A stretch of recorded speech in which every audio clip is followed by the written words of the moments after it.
Oh, I know that sound. It's time for the Beer and News Report. Hi, and welcome to another edition of the Beer and News Report. Cheers.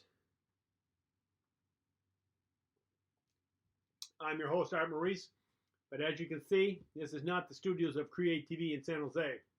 No, I'm sheltered at home, and behind me is my game collection. I'm a board gamer. I got about 150 board games, and that's what I like to do in my spare time. And that brings me to a point today. If you're stuck at home, wondering what you can do, hopefully you have a roommate or a spouse or family, and I want to point out some games that I think are pertinent to the times we're in. So the first game is Pandemic. This is a great game. It's been around since 2008. It's a classic, and in this game you work for the CDC, and you go around the world curing pandemics. It's a cooperative game, so either everyone wins or everyone loses. If you already have this game, I recommend going to the next level, which is its expansion, Pandemic in the Lab. So in the base game, in the base game, you have to collect cards, and when you get a set, you can cure the disease. In this one, you still have to collect cards, but you use the cards to take samples, put them in the lab, and when you run it through the lab, then you cure the disease. They're both fun. They're both cooperative. I highly recommend them. But if you are not into card games, more into a dice game, then I recommend Pandemic the Cure. So this is the same version as Pandemic, but it's a dice version. And it's a lot easier to set up. It usually plays faster. So you can also lose faster, but it's still cooperative, and you go around the world trying to cure diseases. And finally, if you're the nonconformist type, and you would rather have the diseases win than the people, then Pandemic Contagion is the game for you. Here you play the disease, and you still go around the world, but now you're infecting diseases. And dang it if the WHO isn't trying to stop you. So every now and then a card will come up that reduces your ability to win the game. This is not cooperative. This is you're fighting against each other. I can't think of the name of the game. But this is not cooperative. You play, and the person who infects the most cities gets the most points, and that way you win. So I highly recommend all these games, and they're tons of fun. And if you have any questions, check them out. But I'll show a picture. So these are the four games I was talking about. You got Pandemic, that's the base game. Pandemic in the Lab. And then if you want to play a dice game, it's Pandemic the Cure. And then if you want to be the virus and infect people, it's Pandemic Contagion. And that is a competitive game. All the rest are cooperative. So either everyone wins or everyone loses. Only Contagion is competitive, and there's only one winner. Enjoy them all. Okay, so cheers to playing board games.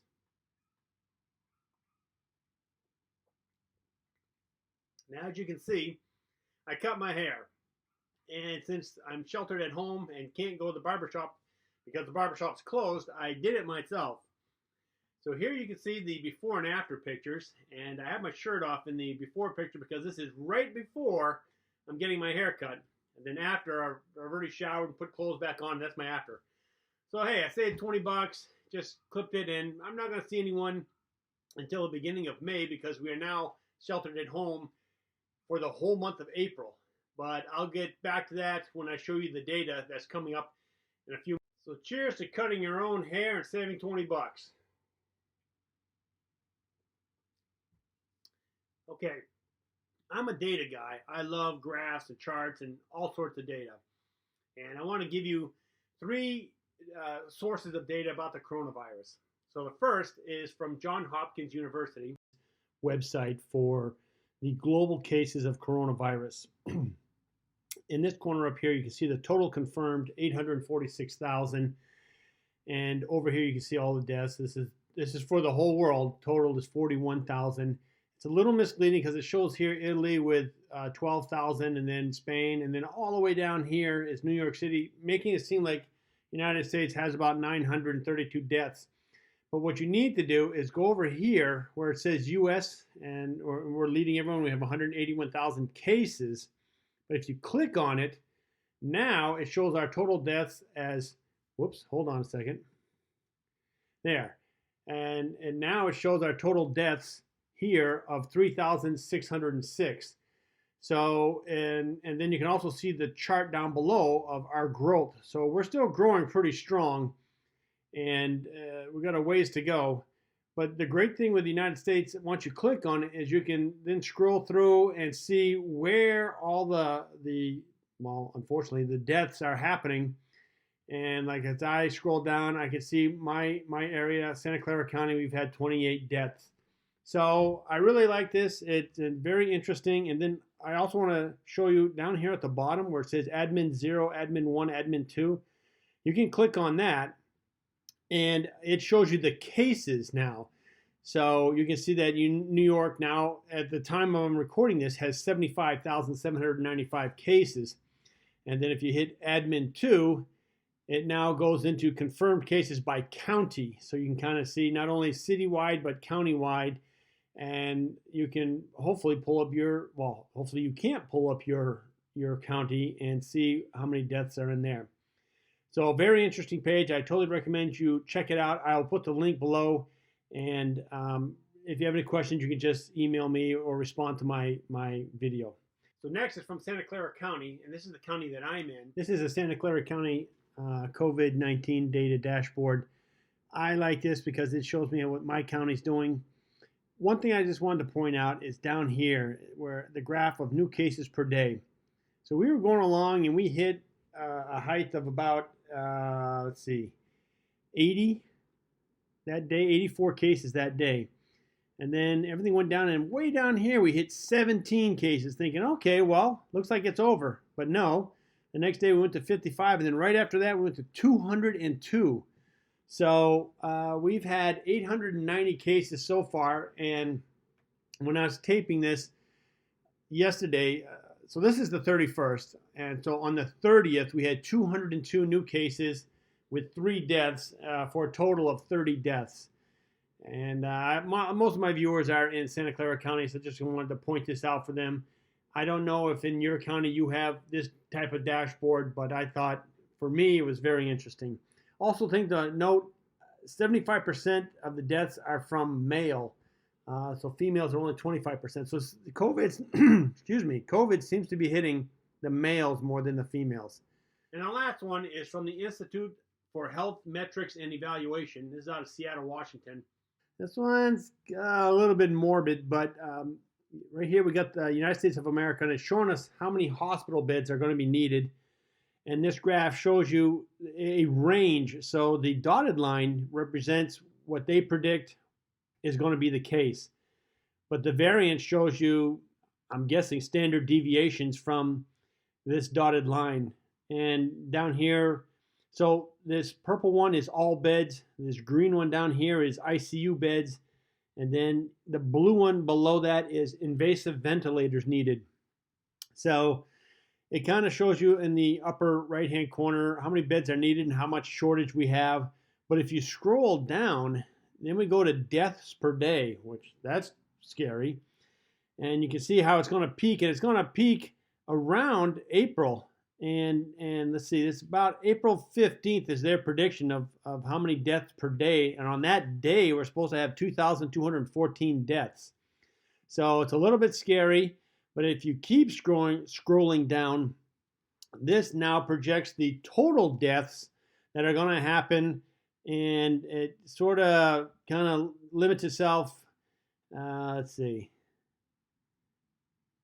Well, anyways, they predict 83,900, basically 84,000 deaths that are going to happen. But what I wanted to show you is if you go all the way back up, and instead of doing United States of America, you click on it, and like I picked California because that's where I'm at. So now, in California, I can see that on April, in the United States, it was April 15th was the peak. But that's not the peak for California. Our peak happens around April 27th, April 26th, April 27th. And the good news is we seem to have enough beds available. There doesn't seem to be any shortage of beds. But let's scroll down, deaths per day, and we again peak at the end of April, and that one has about 122 deaths that day. But here's the really sad part. If we go down to total deaths, we're going to have 5,086 deaths. So not looking good for California. But I also want to do Vermont because that's originally where I'm from, and all my family's back there in Vermont. So let's do Vermont. We click on it, and I mean, obviously, since it has lower population, everything's going to be smaller. Good news is you guys have enough beds available. You peak at around April 7th. So even before the nation, you'll peak. And deaths per day, it's kind of spiky because, again, your population's low. So some days you don't have any deaths. So let's just scroll down. And it's predicting that you'll have a total of 69 deaths after this is all over. So, I mean, obviously that's a lot less than California, but it's still sad, and hopefully it doesn't hit any of my friends or family out there. I hope you guys are all staying healthy and staying indoors. So I just wanted to show you this. I will put all the links below for each one of these. So cheers to watching data and seeing how the coronavirus is growing or dying and how we can prevent it from getting to us. Now you may have remembered in my last show, I brought up a coworker of mine, a friend of mine named Frederick Roberts. And he does a show called Crypto News and Investigative Reports. And one of his shows, actually, about a month or so ago, all the crypto news reports were shut down, not only from him, but from other crypto people. And so we went, Fred and I went to the headquarters of YouTube and wanted to ask them why. So we're at the headquarters and we got stopped by security and they wouldn't let us in. They said there's a whole procedure you have to do before you can get anyone to talk to you or do interviews on anyone. And I kind of, trying to be the reporter that I aspire to be, I asked them why is this happening? And I don't know if you remember this, but back in 2018, there was a lady named Nassim, and she had a YouTube channel. She was a vegan, and she was doing shows on physical fitness. And YouTube changed this policy, and they were harder on filtering, and so she started losing money or not making as much money on her shows. And so she got mad, and she went to the headquarters of YouTube, and she just parked her car, walked into the courtyard, and shot 3 people, and then killed herself. So obviously that's going to raise some concerns, and you're going to want to protect people. So now security is really enhanced. And even when we went into the parking lot, there were security guards walking the parking lot. So, and I'm sure this is for, I don't want to just point out YouTube. I'm sure this is for a bunch of the corporations, not only in Silicon Valley, but around the nation, probably around the world. In these times, security just has to be higher. But I wanted to point out that we can now treat the coronavirus sort of as an attack on corporations. And how are they going to prepare for that? Because you can't have a security guard at the front gate blocking the virus. So my guess is what they're going to do is start taking temperatures like at the TSA. When you get on a plane and stuff, they check your temperature. And if you have a temperature, then obviously you're going to get quarantined. So what if, and I think it'd be a little hard for security to prevent or to check everyone coming in as they walk into the building. So what you'll probably have, or some company will develop a little doorway, sort of like at the TSA when you go through that doorway and security to check you for metal objects to see if you're carrying any weapons. Well, this one I think will be more like a temperature sensor, and it'll sort of read the infrared on your face or on your hands or something, so it can check your temperature. And as you walk through, then it gives you a green light and you're okay, and people will enter the buildings that way. That's my prediction from the effect that the coronavirus is going to have on corporations.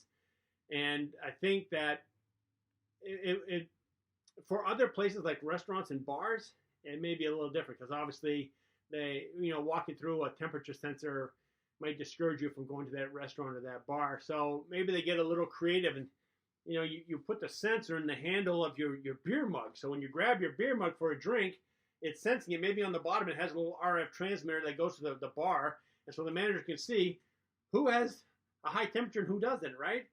I'm just throwing that out there. I don't know if that'll ever happen, but it's a thought, right? Cheers to high technology and higher security and safety for everyone.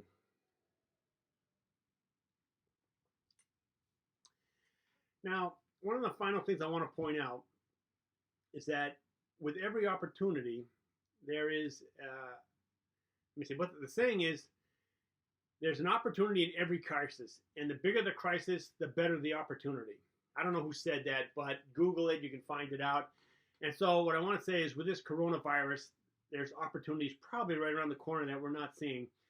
So in my area, what I've noticed is that people don't want to shop anymore because they're scared to go in the shopping centers. They're scared to grab the carts because they figure people with coronavirus that put their hands on the cart. They're scared to touch food or boxes because they feel people have touched it or coughed on them or something. So the delivery home services or the home delivery services from not only Amazon and all the other e-commerce places, but from grocery stores and restaurants has really picked up in my area. So things like Uber Eats and Grubhub are really making record business right now. And in fact, we had the business so strong that the people who are delivering, the deliverers, went on strike because they want better security measures and higher pay. Makes sense. Anyways, what I wanted to say is that we have to look for opportunities. Case in point, I have a buddy that has a pizza shop, and he has to close his doors because, well, not close his doors, but he can't let people eat inside the pizza shop. But he can do delivery or takeout. And well, actually, he couldn't do delivery because his insurance wouldn't let him. But due to the coronavirus and all the changes and impositions it's putting on his business, the insurance company now said, you know what, we don't want you to go out of business. We'll allow delivery. We'll cover you and insure you for delivery. So the thing is, you just can't turn it on like that. You have to set up stuff. You have to get the boxes that insulate the pizzas so when you put them in your car, you can dry places and they won't get cold. Plus, you have to hire people to do the delivery because right now it just has cooks that cook the pizzas, and people used to just eat in his place of business. And now he's doing takeout, which has dropped his business down dramatically. But this is an option. It's an opportunity for him to expand his business. So all I'm saying is keep your eyes and ears open because opportunity may be right around the corner, and who knows what opportunities you may find. Well, as you can see, my beer is almost empty, and means we're at the end of the show. So I want to point out a couple things. Make sure to go out and buy some board games. I like Pandemic. I think it's a great game, and I like all its expansions. Definitely check them out. Also, you know, if you can find ways of saving cash, I just cut my own hair. I just said the heck with it. I took my trimmers, just buzzed it along. I'm in my house for the next month. They just got extended. I'm not getting out till May. So I'm not going to see anyone, so I don't care what my hair looks like. Third, check out the graphs. I put links on all the graphs that I pointed out. I know some of them are just for Santa Clara County, and that's the county I'm in, and that's where most of my viewers are. But definitely check out the one by John Hopkins. I think that one's a great one. And by the way, if you click on it, you can see how the United States pulls up each state, and you can see which one, your state, how it's doing. Also, look for opportunities. Remember, the bigger the crisis, the better the opportunity. There's some that I probably didn't, I'm for sure there's some that I didn't mention, but if you keep your eyes and ears open, maybe you'll find something in this dark time that will change your future. So keep that in mind. And, you know, I will keep producing shows, and I hope that you like it. And if you really like it, please subscribe. There's a little subscribe button, and when you do, whenever I produce a new show, you'll get flagged by YouTube saying, hey, Beer News Report has a new show. Check it out. Until then, keep your beer cold and your interests hot. Cheers.